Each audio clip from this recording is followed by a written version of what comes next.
Welcome back to Let's Talk Small. I'm Megan. And I'm Sean. And today we're going to dive into the second part of our three-part series, which is when and why to hire a business consultant. So today we're going to actually address the second part of that when, and that is when you're looking to hire.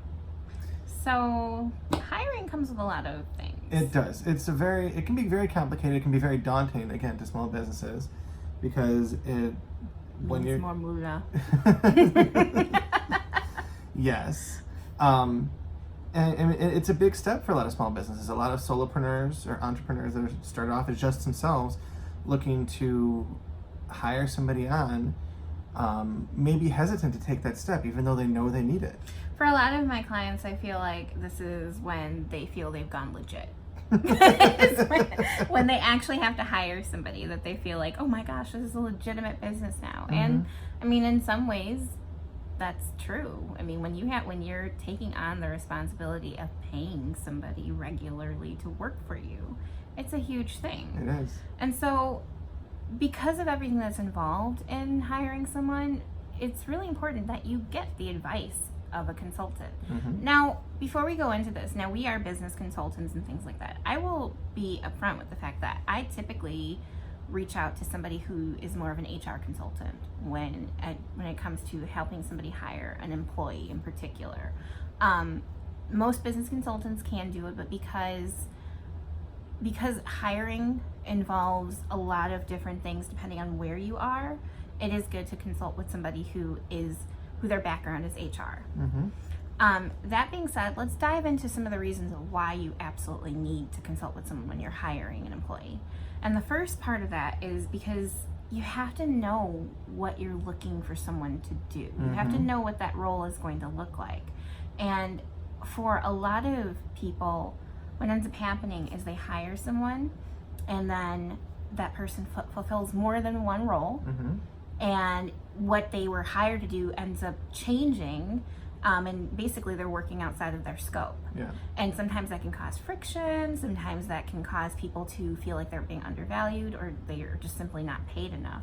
But whatever the reason is, it's important to recognize what your needs actually are before you decide to hire someone. Yes, it's very easy to say, I need to hire an assistant, or I just need some help. But you really can't hire somebody until you know exactly what you want them to do, because then, like you said, it can get complicated. If you hire somebody to come in and just answer calls, and then suddenly you have them working on sales or doing quotes or doing any number of other things that they maybe aren't qualified to do or aren't trained to do or aren't ready to do, and you've changed the scope of what they're doing, it can get messy, and it can lead to a lot of frustration for your employee.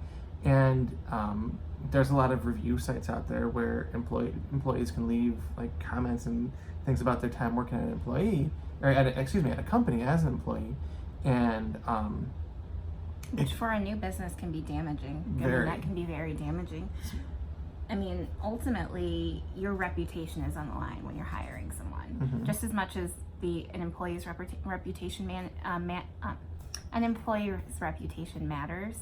So does yours. Your company reputation matters, and starting out, that needs to be pristine. So you want to look at it that way. And where a consultant also comes into play in this aspect of it is there might be job functions that you need fulfilled where you don't actually know what's involved in that job function. You might not know what skill is needed. You might not know what sort of education is needed or anything like that. And a consultant, again, can identify those things for you and lay that out.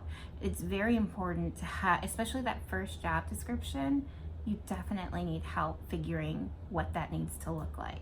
And even if you know part of what you're looking for, a business consultant can help you identify like soft skills that somebody in that position would need, not just needing these particular, knowing this piece of software, knowing how to do this skill and this skill, but to have somebody to understand you need somebody who's a good communicator or who has good time management or organization. Somebody, a consultant can help you identify, again, things you may not have thought of, when you were originally deciding that you need to hire somebody. Exactly. So that's really the first step when hiring anyone, is you need to have somebody who helps you define those roles. And the second part, and this is like a big pet peeve of mine, you will see me go on rants about this many times over the course of this channel. I need people to understand that there is a distinction between employees and contractors. Mm-hmm. And a business consultant, a good business consultant, can help you identify, one, which one you need, Mm-hmm. and two, which one you should actually be using. So I see so many business owners, so many solopreneurs and small businesses fall into this trap all the time of not understanding the distinction between an employee and an independent contractor. And what ends up happening is, obviously, a independent contractor is cheaper on paper. Usually, I will say usually, they're cheaper on paper. No benefits, no real like liability to them necessarily. Not paying like overtime or anything. Right. You're paying the whatever agreed upon rate there was. Right. And it just, most employers, new employers, I should say, go that route automatically. But there's a lot that people don't understand that employees are beholden to that independent contractors aren't. I've had people, business owners as, well, when in my situation, being an independent contractor, I have had business owners try to force me to sign a non-compete. Mm-hmm. You can't do that you cannot do that with an independent contractor. One, in most states, I don't want to say all, but in most states, they're not enforceable. One, usually an independent contractor is specialized, meaning that their livelihood depends on them being able to give a specific service to companies, and usually that falls within a specific industry. So say you are a law firm and you need a legal secretary.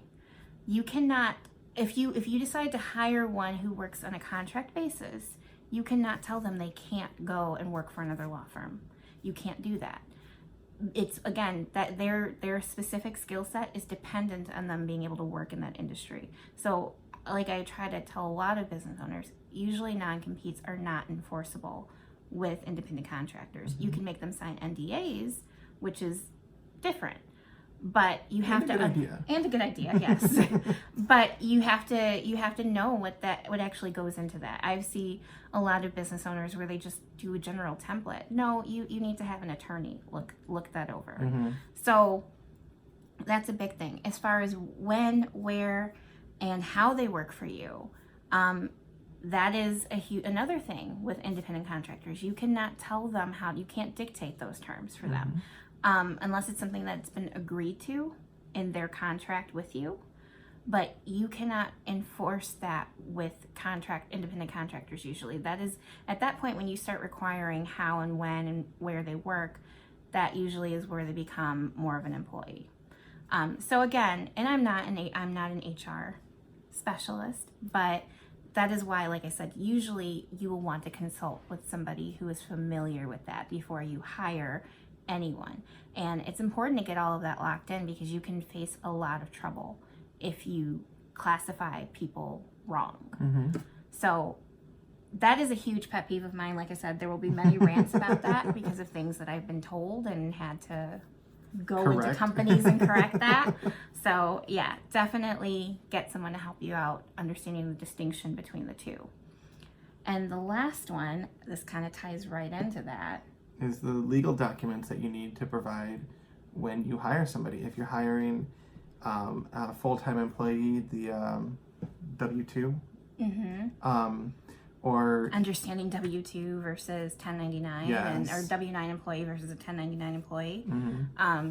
Yeah, taxes, employment contracts, like we were talking about with the non-disclosures, the non-competes, things like that. All of those, you need an attorney for that. You need a legal consultant for that. You need somebody who is experienced with employment contracts, or who, again, can assess what is needed, what is actually needed, and what isn't. So it's a very important step as a business owner.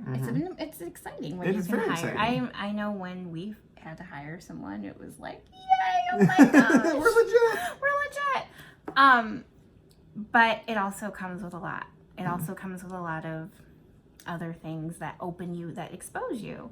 So when you are getting to that part in your business, hire a consultant, hire somebody. Yeah, talk to somebody. Again, use them as a sounding board. Talk to somebody who's been there, who can say, you don't really need a full-time personal assistant, 40 hours a week to handle your email and stuff and manage your calendar. You can hire a virtual assistant for 5 hours a week to do the same thing. Right. Okay, so you do need to, let's say you do need to hire somebody. Here's, some documents that you'll need. Talk to like you said, talk to an attorney to figure out what legally, state by state, you need to have to keep things above board, keep things the way they're supposed to be. Right. And protect yourself. And the other reason that it's good to consult with somebody, again, we talked about that employees versus contractors. If you need a contractor instead of an employee, usually consultants are the best ones to point you as to where to get them, where to get good qualified ones. So that's important, because I can tell you that not all contractors are created equal. And you do want somebody who can be involved in the process of helping you vet the right candidates. So definitely seek guidance in that area. And that is pretty much it for this section of when you need to seek a business consultant. So next week, we're going to go into that third phase, that very, very important phase that we all want to get to as a small business. And that is when you're looking to grow your business, when you are looking to expand, whether you're looking to grow your client list or you're looking to go to a new location or any of those things. Why do you need a consultant for that? Find out in our next episode. Thanks for watching, guys, and we will see you next time. Hey guys, thanks for watching our video. If you liked it, you know what to do down below. Be sure to check out our blog at smallandone.solutions.com. You can also follow us on Instagram, smallandone.solutions, or check out our podcast on wherever you get your podcast at Let's Talk Small. Thanks for listening, and we hope to see you again soon.